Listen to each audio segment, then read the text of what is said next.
Hey, Christopher here. Update with some mock-ups for the sending Bitcoin page with all of the Lightning stuff. So in the last video, I showed this diagram here at the top, which then I created a second iteration of, which, as you may notice, the main thing is there are lots of green boxes around here. Now they're all kind of here, and all these yellow ones here were bundled over here. And that was basically just the point where the application figure out what you're dealing with, a Lightning invoice, a Lightning address, a node ID. That's all kind of I moved it into the same spot. And then afterwards, the UI, it shows your respective UI. So there's kind of the entry point here on the left, could be, I see a Lightning address, I see a QR code, and then it moves through to the point where the app tries to figure out what I'm dealing with, and then it shows me the UI to actually react to this thing. Okay, so now here we are, and I'll go from the top. So here is, I'm sending to a contact. So I'm just opening my app, go to press send Bitcoin. I click on here, picking my recipient. I see my contact list, press Jane Richardson. In this case, she only has Lightning ID or something. There might, if I click her name and she has multiple addresses, there might be a little modal, but in this case she doesn't. So I see the name, type in the amount, and I share my invoice, and good to go. Then if I'm sending via the clipboard, so here I'm in the fictional Bitcoin design list donation portal, and there's Jane Richardson, and I want to donate her some money. So this could be a scenario where I click an identifier, so Lightning address, in which case the app only has an address to deal with, or it could be an invoice in which there's also an amount baked in, and that's kind of an important difference. So I copy this here. For some reason, Bitcoin design list there are no links or QR codes. I have to copy this one, and then I get into the app.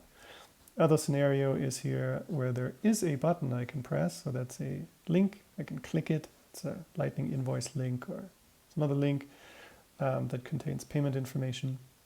Or, I'm in the real world. I'm at a design conference. Jane has this booth here, and she has a QR code that I'm going to scan with my phone. So I go into my app, press scan, I scan it, and then I enter this payment flow. And as soon as I enter this one, and I am in the app, either I went there by myself, scanned the QR code, or a button took me there, and it opened automatically. I get this modal presented. In this case, I copied a Lightning address, and because it's just an identifier, it's just an address, the app doesn't know what to do with this. So I have three options. I can either send Bitcoin to this address, I can receive or request, or I can add it to my contacts, and I can tap the tab that I want, and then it will show me appropriate information. And I enter the amount, I press pay, or I enter amount, and it tells me to share invoice, how much I want to request, or I add this contact. If I receive an info, here on the left, I've clicked or somehow entered the app, and on the clipboard there's an invoice without an amount. It tells me you are requested to make a payment, and in this case I can enter an amount. I see it's a Lightning thing. It just tells me this is recipient, node ID. In this case, doesn't really matter. If it's from a person that I already have as a contact, like down here, it will tell me that this is an existing contact. If there's if there's more data baked into the invoice, I think LNURL Pay invoices can contain more data. So it might be an image, it might be a description, it might be a vendor name. All of this shows up here. Invoice might expire, so it should tell me that as well.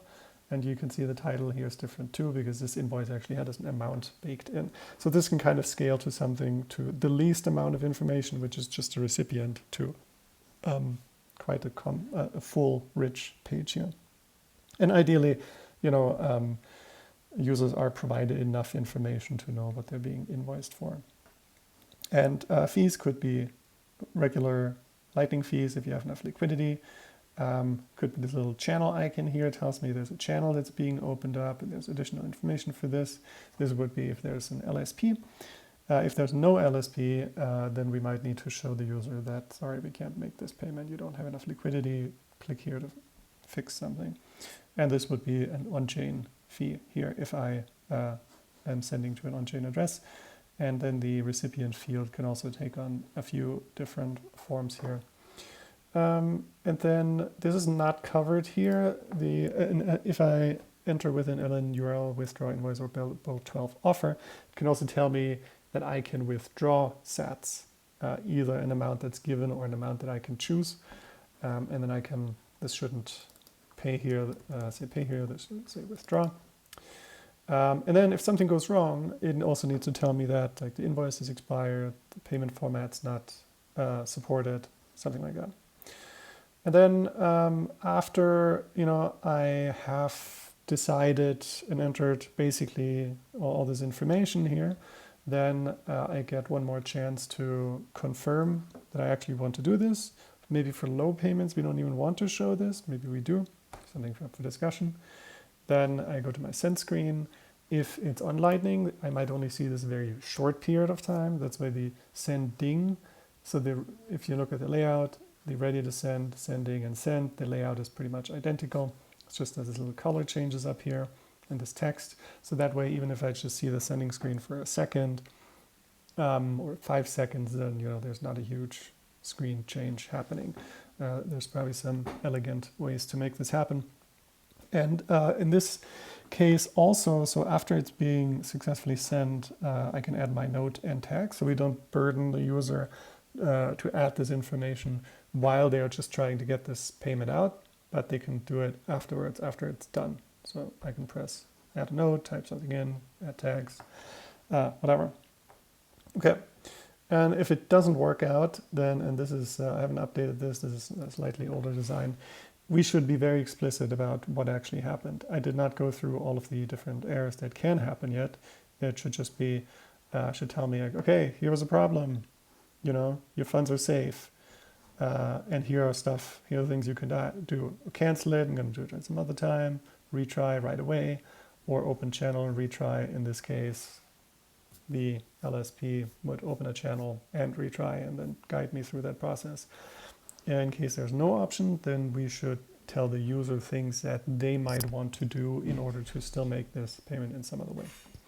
And then having access to the error details is also useful. Being able to quickly access a help source and being able to share that error might be a helpful thing for people to get help.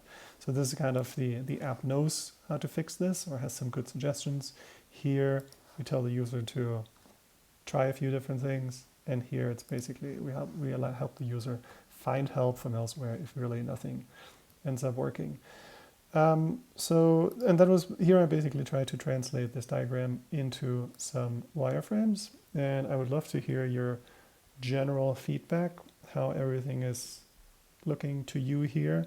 And then it would also be helpful if you see any gaps, anything that's missing, anything that's wrong, anything in the flow or the interaction that you think's not quite right. Would love to hear all of this stuff. Otherwise, anyways, I'll keep iterating. So thanks.